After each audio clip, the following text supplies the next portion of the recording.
Grieving is a deep and personal experience that follows the loss of someone or something important. It is not just about sadness, but it involves a whole range of emotions like anger, guilt, and confusion. Grief is not just about the death of a loved ones.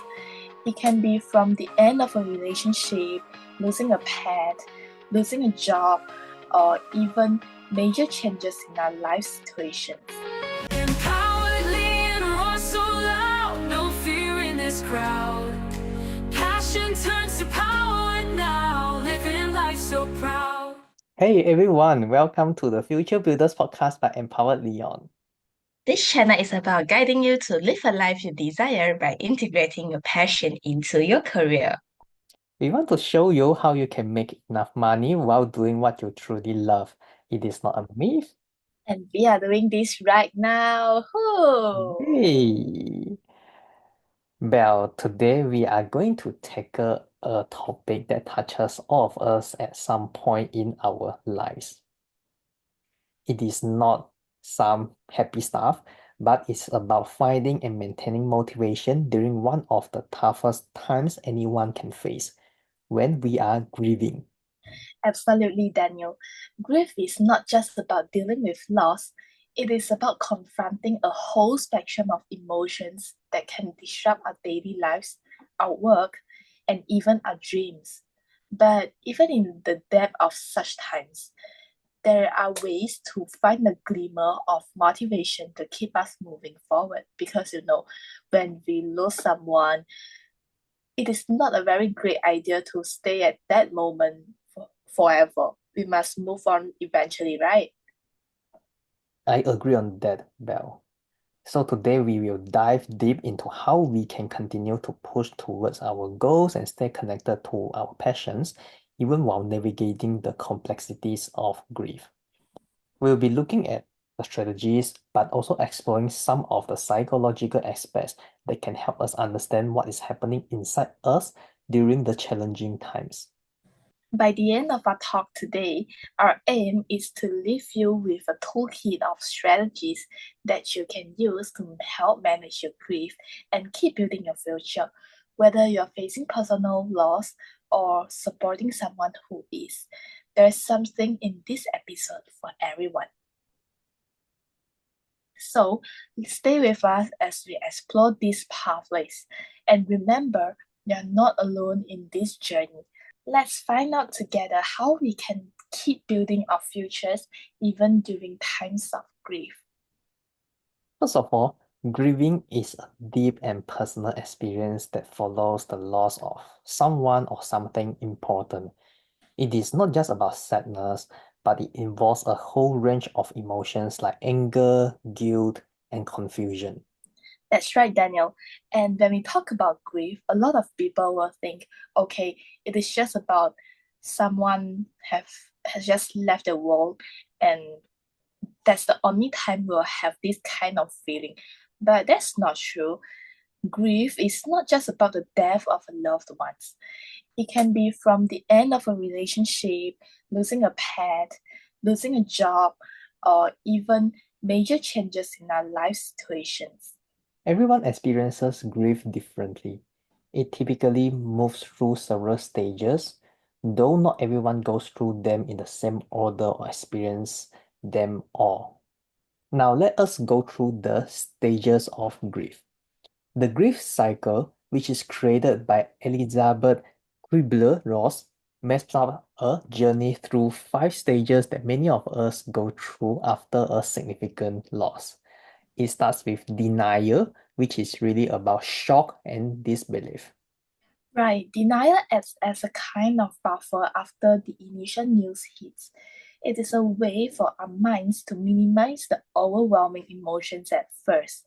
People in this stage might carry on as if nothing has happened because accepting the reality feels too painful.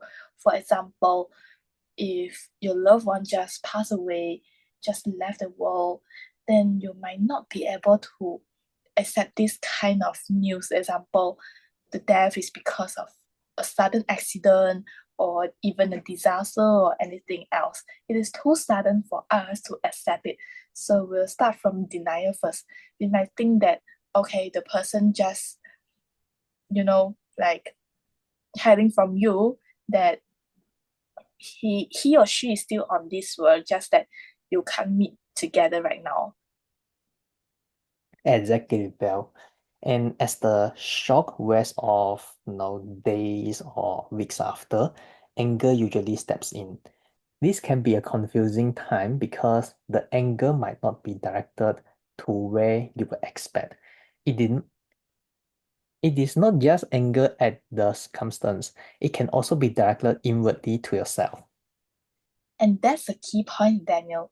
The anger stage often involves feeling of helplessness and frustration. It is like you are looking for some control in a situation where you ultimately have none. For example, somebody may feel like this is not fair. They ask themselves, why is this happening to me? Why me? And they might blame themselves for this or even blame the rest of the people as well.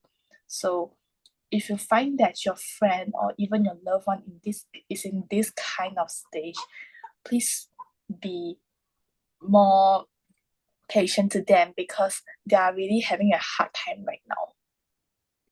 Yes, some people would just be stuck in this anger situation for a very, very long time, for years. They keep blaming themselves or the others or the environment. It is very hard. But moving on, after anger, right, there's bargaining. This stage involves a lot of if only and what if thoughts. It is a way of clinging to the hope that maybe there's still a way to avoid or undo the loss. Bargaining can sometimes involve negotiating with a higher power or replaying scenarios in the mind, trying to figure out what could have been done differently. It is an attempt to regain control or find meaning in the chaos. For example, if a couple just broke up, right, then the reason is because maybe, let's say, the lady is too impatient and has a very hot temper, then that's why they break up. So the girl may think that, how if I become more patient? How if I try not to be angry so often? That's a time bargaining comes in. Yes, but the problem is having the bargaining in the mind doesn't really help the situation, especially when the event has happened. Then we reach the depression stage. It is not just about feeling sad, but it is a deeper, more pervasive type of sorrow that really reflects the understanding of the reality and magnitude of the loss. During depression, it is common to see withdrawal from life's activities. People might feel numb, live in a fog of sadness, or even isolate themselves from others because engaging with the world feels too hard. They may start to withdraw themselves from their daily favorite activities and even stop contacting someone else that they really love. Yeah, but eventually, after depression, there is acceptance. This stage is often misunderstood. Acceptance doesn't mean being okay with the loss. Instead, it's about acknowledging the reality of the situation and figuring out how to live with it. And that's crucial. Acceptance allows people to start moving forward. It is about adapting, finding new ways to engage with life, and beginning to plan for the future again, even though the loss remains a part of their story. They may still be sad for some times, but most of the time, they carry on the motivation and continue their life. So, the event cannot be undone, and the person has to carry this, to move on with their life. Now, this grief cycle is so valuable because it helps us understand that these stages are normal. Recognizing where you are in the process can be incredibly validating and can guide you toward the appropriate support and coping strategies. And while this model was originally developed from studies with those facing terminal illness, it is broadly applicable. Today, it helps countless people navigate through all kinds of losses, including the end of relationships, job loss, and even personal identity crisis, providing a framework to understand and process their emotions. Personally, I try to stay busy and surround myself with people whenever possible. I keep myself distracted and appear fine on the outside, but when I'm alone in my home and the pressure from work eases, I often find myself overwhelmed with tears and overthinking. Everyone handles grief differently. Some need to take a break, while others, like me, throw themselves into work. The key is to do what feels right for you. And now, actually, I do have some ways for you to cope with the grief. The first one is flexible scheduling. You can actually discuss this with your coworkers or your employers and see how can it work for you and everyone else. This flexibility enables them to work when they feel most capable, which can help maintain productivity without overwhelming them. Do you have any other ways, Daniel? I think the other way would be having a clear communication with someone who might need to know your situation right now. For example, if you are working in the corporate world and because of grief, you cannot perform normally in your day-to-day work, it is a good time to approach your supervisor or HR to tell them about your situation to ensure that their needs are met and adjustments are made for you as needed. Yes, I think this is a very great point. And even you're just a student or you're not working at all, staying in your house, I think it is very important for you to communicate with your family members as well, because you just suddenly become so quiet and they might be so curious that what's going on and they must be very worried about you. So I think it is very important to let them know your situation as well. At least, they can do something when they feel it is a time to do so. So the last solution from us is seeking professional support when you think that you can't cope with it anymore or it is just too much for you.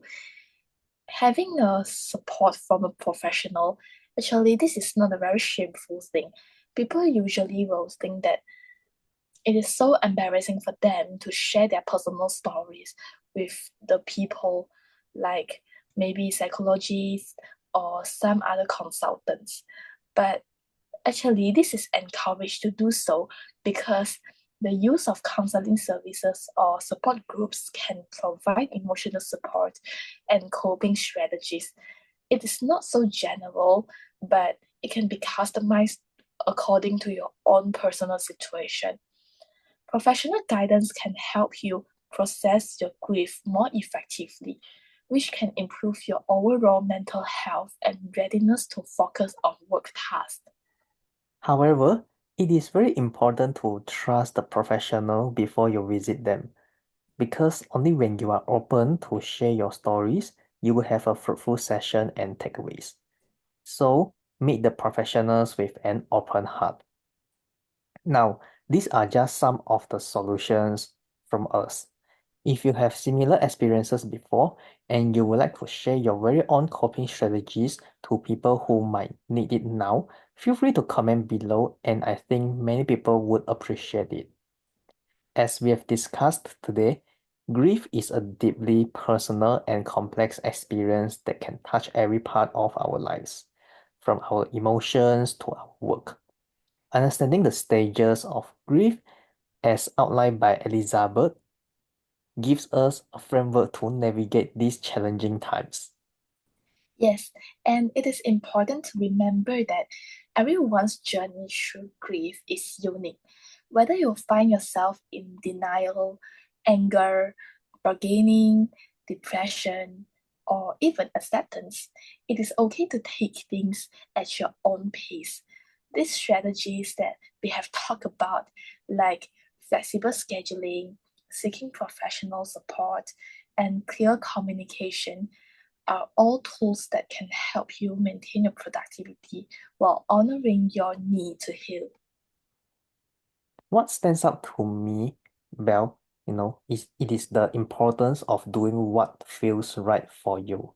There is no one-size-fits-all approach to coping with grief. For some people, it might mean just taking a step back, while others might find solace in staying busy. The key is to be kind to yourself and reach out for support when you need it. I can't agree with you more, Daniel. Grief can feel overwhelming, but you don't have to go through it alone. Lean on the people around you. Seek out professional help if you need it, and give yourself permission to grieve in your own way. Remember, guys, it is okay to not be okay, and it is okay to ask for help. And for those of you looking to reconnect with your work and passions, even in the midst of grief, we want to remind you about the free career fulfillment audit we offer at www.empoweredlion.com/CFA. It is a great tool to help you reflect on where you are and where you want to be, especially during challenging times. We hope today's discussion has provided you with some insights and strategies to help you or someone you know navigate through grief. It is not an easy journey, but with the right tools and support, it is possible to find a path forward even in the toughest times. Thank you for joining us on this episode of the Future Builders podcast by Empowered Liion. If you are dealing with grief, know that you are not alone, and there are resources and people out there who can help. We'll see you in the next episode, and until then, take care of yourselves. Stay tuned. Bye! Living truths, no more dreaming. Empowered, Liion, roar so loud. No fear in this crowd. Passion turns to power now. Living life so proud. Life's a journey worth living. Heart and soul we're giving. Synergy is in the air. United we declare. Life's a journey worth living. Heart and soul we're giving. Synergy is in the air. United we declare.